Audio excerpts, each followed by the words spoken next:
One thing really unique here in Breckenridge is regardless if you're driving from the south or the north, as you drive into the valley and drive into town, you cannot not notice the high alpine terrain. It's so prominent along the 10-mile range, and it's such an integral part of the ski resort. It's just something that you don't fully understand until you experience for yourself.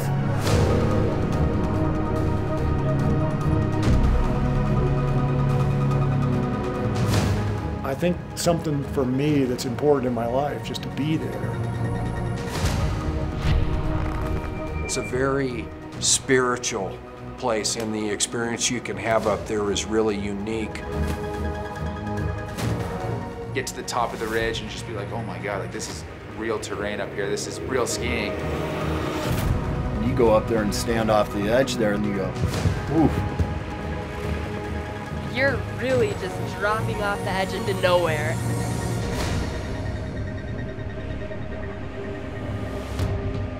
To be considered high alpine, you have to be above the tree line. You can imagine how the environment changes when there's no forest or pine trees or anything, and it really creates an entirely new dynamic.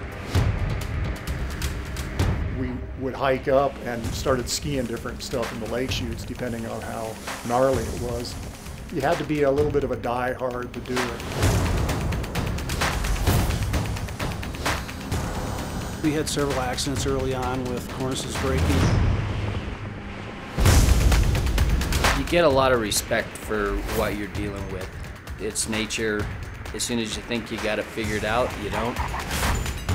It takes years and years to make something like this happen. The high alpine here is so accessible. There's so much incredible terrain. You can find your solitude. You can kind of get away from people. You just get opened up to a whole nother dimension. It just makes Breck just a little more gnarlier, which in my eyes makes it a little better.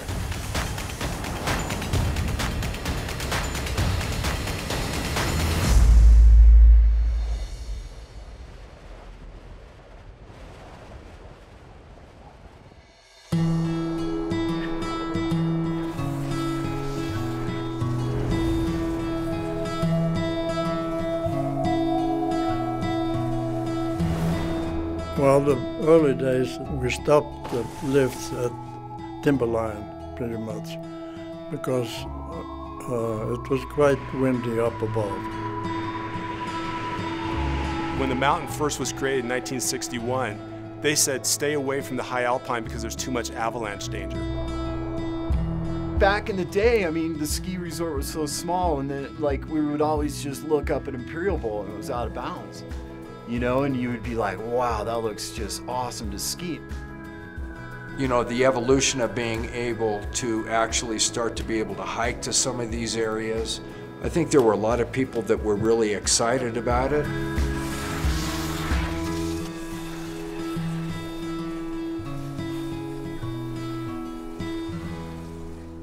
The 70s and 80s were a wild time. There was a lot of characters.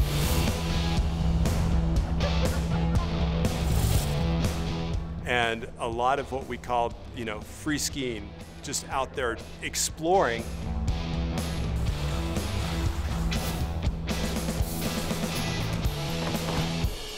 You always hear about like people accessing the stuff before the public kind of gets it, and they christen it, and they see the potential as to what it is, and that's, I mean, I respect that more than anything. TJ Miller and Rick Asher, Trigby, those guys are all have been skiing up there in some of that terrain that wasn't open before for years. They were sort of the forefathers of it. Yeah, the stories of them skiing lake chutes before it was accessible by Imperial Chair and before it was controlled for avalanches, and just jumping off a 30-foot head wall. There weren't any rules. It was a few hundred ski bums ripping it up every day, having a riot. The cast of characters go far and wide. You know, I skied a lot with Randy Wieneman, guys like CJ and Wacky Tim and Banana Man, and we had a lot of fun back then. Definitely know CJ really well. He was, still is, ski bum that you would call it. He would work all summer so he could ski all winter, and that's what he still does.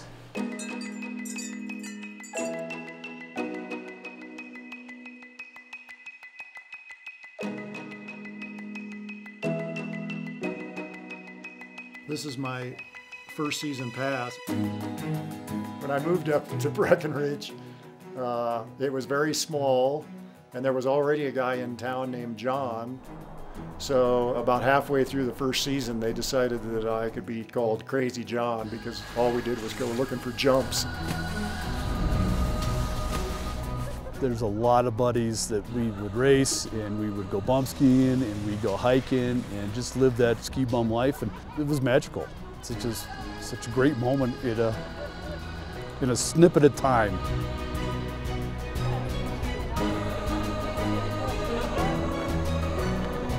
Before the T-bar was put in, we would hike up from the B50. Sometimes we'd hike up just a little ways and we'd traverse over into what's now Peak 7 Vertigo, and sometimes we'd hike all the way up to the summit and ski down from there depending on the wind and the snow conditions. I still have just a vivid memory of the day that my roommate Larry Hardy, we called him Larry the Lump, he and I hiked up and skied it, came back down, and it was so good we decided we were going to do it again. Larry was going to come down and get the movie camera, and I bumped into 2 other friends, and those were the only 6 tracks on the summit of Peak 8 and Vertigo and Debbie's Alley the whole day. It was very memorable and really a fun time.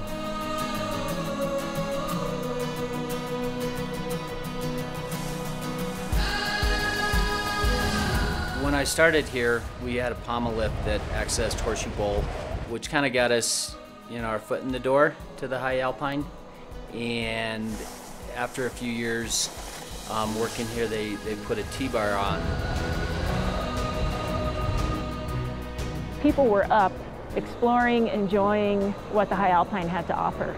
And I think Breck was really a pioneer in developing high Alpine terrain. Believe it or not, the T-bar, which has been around for a long time, was a pretty innovative and revolutionary lift installation. And it gave people access to high Alpine, and truly high Alpine.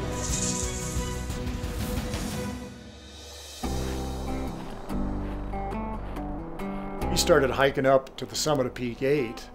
And so we started skiing over, and the first run past Imperial, now it's called Easy Street, and we named it Easy Street because it was very easy to get into. When you came off the summit and came down, that's where the cornice was the smallest. A lot of these names from the high country come from patrollers who were the first ones down that trail. CJ's is off of Peak 7, and it's named after C.J. Mueller. Those kinds of people, I think, are deserving of having a little memory of what they've done. And in his own way, he was a huge part of our ski area, too.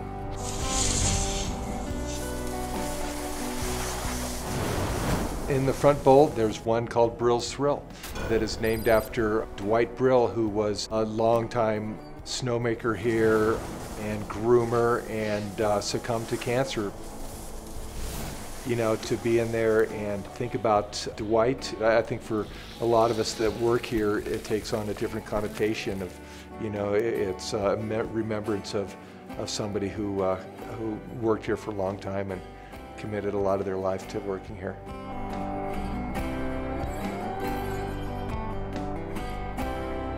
The high Alpine, I think that is fun, it's always challenging.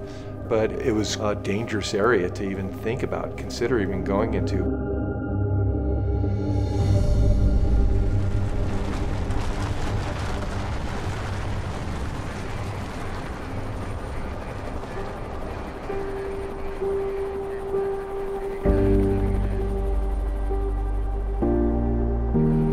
We'd had a pretty tragic accident up there in '87.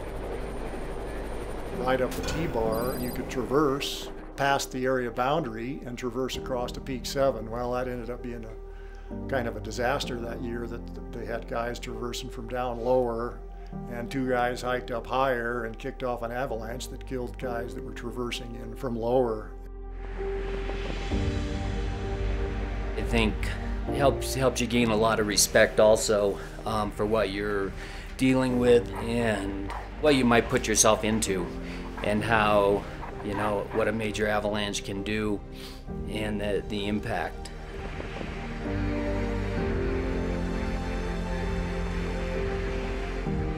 So the ski area and the Forest Service decided they needed to, if people were going to ski it, they needed to take it over and control it, and that's exactly what happened eventually.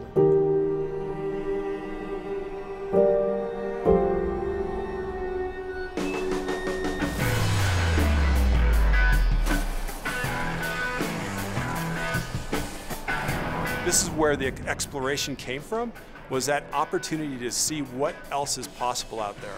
So we started to actually take it on and look at it and how could we control that. And to actually bring that to fruition, it takes time. My vision at one time, or in the beginning, was to develop all the peaks all the way to Frisco. So many different entities have to come together and work in unison. We have to think about hydrology, we have to think about wildlife, we have to think about botany, we have to think about the effects that it may have on the community by expanding and growing. Late 80s, we started kind of looking at Imperial, and we decided that that was something that we could do. Obviously, there was no lift up there, so it was all hike to, and it made getting up there a little more difficult on a daily basis.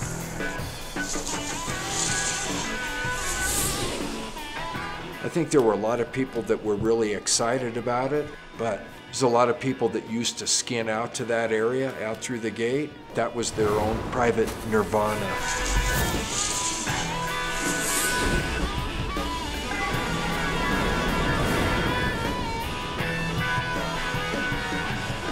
It was definitely like a bittersweet process to have that access changed from sort of this kind of hidden secret gem into a more public accessed area, but truly, I think the access you have now is just so much more diverse. It really made a transition of our resort to really emulate a lot of the gigantic ski areas that you see in Europe, where it's this huge, vast expanses of high alpine terrain. It really set that bar at a high level that you just don't find out in Colorado, or really even the West. I remember one day I walked in the boss's office and I said, "Rick, we need a lift to the top. That's all there is to it. I'm getting tired of hiking." One of the things I thought was truly amazing was the development and installation of the Imperial lift. There were a lot of naysayers who thought it couldn't be done. You know, it is the highest chairlift in North America. The Imperial chair was really a bar that we set really high. And I grabbed the lift manager at that time, John Mock, and we went up to the mountain and we literally drove a nail where we said, all right, we're gonna load here and we're gonna unload here. Lift towers were dug by hand. We flew an excavator to the top to construct the top terminal, and lo and behold, by the end of that summer going into winter, the lift was done. John and I were up there and we found the nail that we had put in the snow 6 months earlier before we started the excavation. So it was an ebb and flow of emotions going on at that same time, and a lot of work put in with planning efforts and our community partners to get that to come together. The Imperial chair was definitely a game changer. Instead of hiking from the T-bar, which was long and a big commitment, you know, a half-day commitment, you can now just hop off the lift, grab your board or skis, and hike 10 or 15 minutes. You get the experience up there as if you hiked a 13,000-foot mountain. You're just standing there on top of the world. That whole side of the mountain wasn't there before, and now that's been all worked on, and there's chairlifts and access to there, so it's pretty incredible.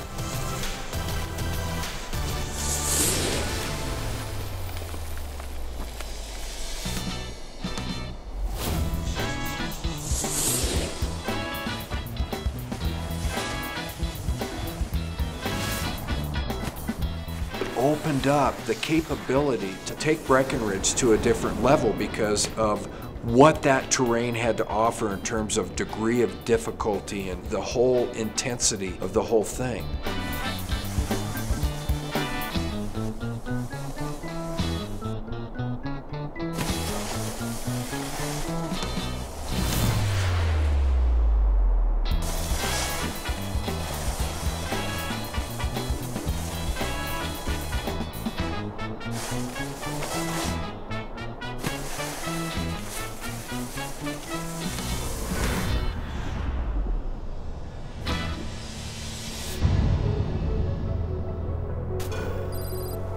As the high alpine terrain has developed over these many years with Imperial Chair and over at Peak 7 and the Hike 2 terrain, and then really the culmination to a large degree is Peak 6.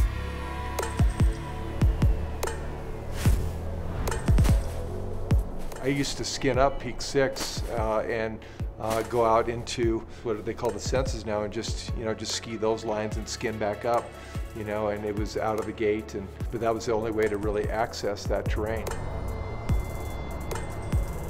The confidence that we had in developing something we were very comfortable knowing that we could control from an avalanche standpoint, control from an operational standpoint. We knew going in that this was just going to be another enhancement to an already awesome portfolio of high alpine terrain. I was a part of the building of Peak 6, which was the highlight of my career. I was in charge of the logging, and when we were up there hiking around up in the Six Senses and stuff, we were just like, this is going to be so awesome, and it really is. We went out there for 4 or 5 years looking at stuff, and the year we opened it, it was kind of like a whole new ball game. It was for real. First lift serve run down Peak 6 was myself and Pat and Gary and a couple of other folks, and it was just so special. It's kind of emotional, actually. It was after the blood, sweat, and tears of everything we put into that. To go down and knee-deep powder that first day, man, that was pretty cool. That's as good as it gets right there. Big goal of the Peak 6 project was providing a high alpine experience for more than just experts. And I had an incredible day. It was a year or so after we'd opened Peak 6, and I was standing in the lift line at Peak 7 one day. And a family was standing in front of me. And the little girl, who looked to be about 7 years old, looked up her dad and said, "Dad, I love Peak 6. And it was just an amazing moment for me to have realized the experience that we really were hoping for, and to see families, kids of all levels out there enjoying it.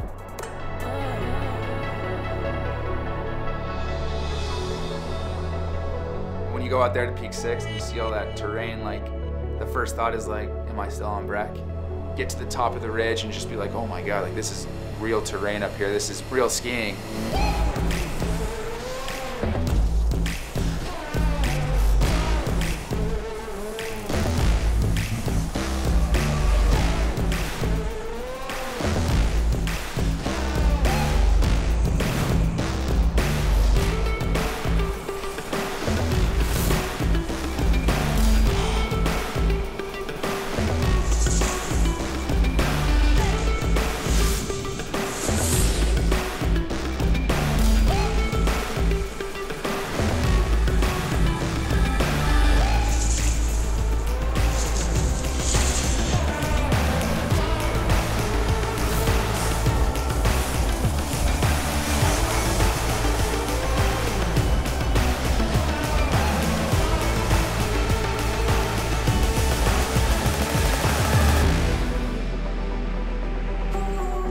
Snow safety work, and the reality always comes back to you that you can never let your guard down. You can't get complacent.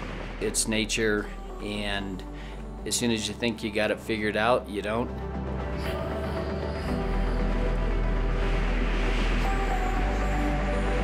The control work, to make it possible, out there ski cutting, throwing bombs.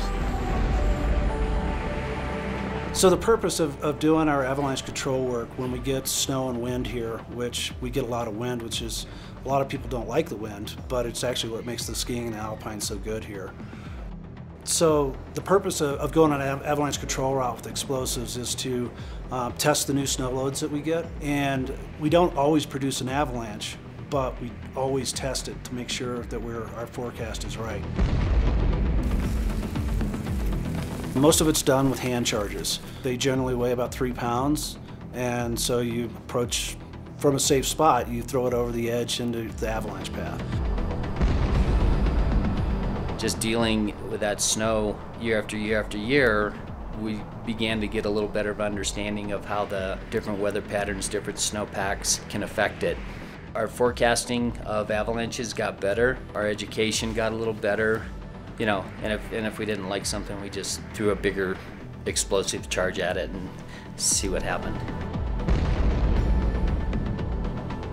It's extremely hard work. You spend most of the time up there.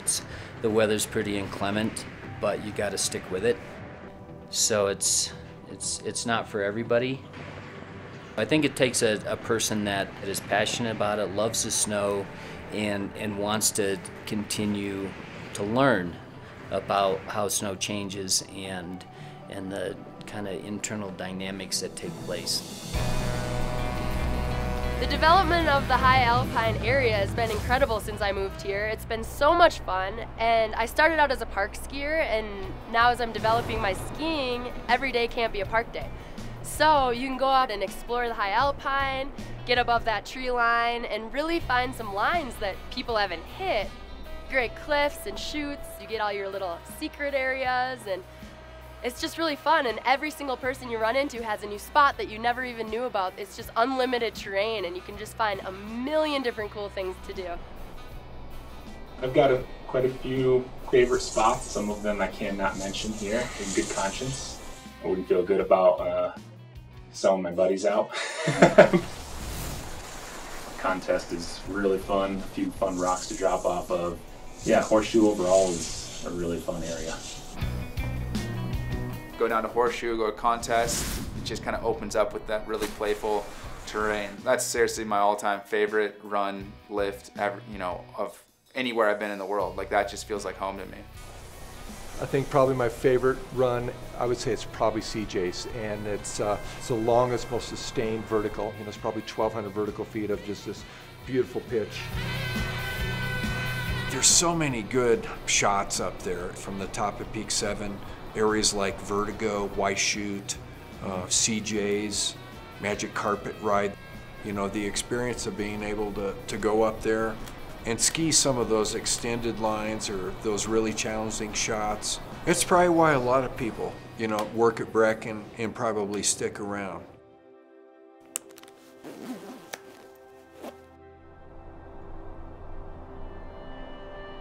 I think that when you get into the front bowls, when you get in Peak 7 and looking down at the Independence lift down below, and then when there's nobody else around and you get that feeling of just kind of that silence, and then it gets so quiet, and then you kind of hear that little bit of that lift running down below, but looking down at the town, it's really amazing. There's just something for me, and I think it's probably true for a lot of people, about being above timberline. I love riding up and looking across the ridge at La Plata Peak and Mount Elbert, which is the highest in the state. And then you get off the lift and you can turn around and see Pikes Peak off in the distance, which is the most iconic peak in all of Colorado. And you can see them both.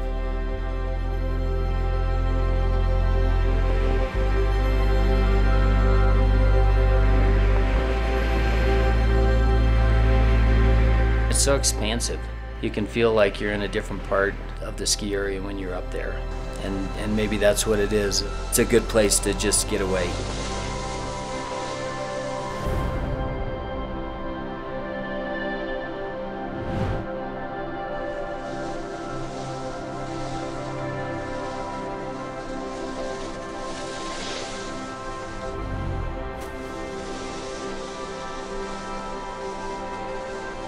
There's days where my brother and I would bring my dad up there, and you kind of just see his eyes light up like, oh man, like, what did these guys get me into, We'll cruise and we'll see him just kind of working his way down the run. But then again, like, he makes it down, and then just the smile on his face is like, whoa, that was like some real stuff. Seeing someone get a little challenged, a little out of their comfort zone is really cool too.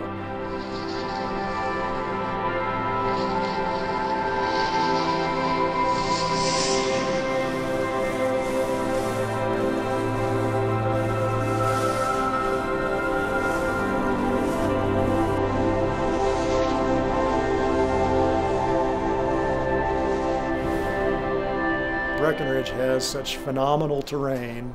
All the peaks, really, whether you're going to hike up from Peak 10 or Peak 9 up higher, or ride up and ski it off of Peak 8 or Peak 6. When you get there on those special days, when it's just right, it's something you'll never forget. Even on the days when it's a little more challenging, a little more crowded, wind blown or the snow isn't great, it still is just a great experience and a great place to be. I would be happy if every day of my life if I could ride up the Imperial Chair once a day.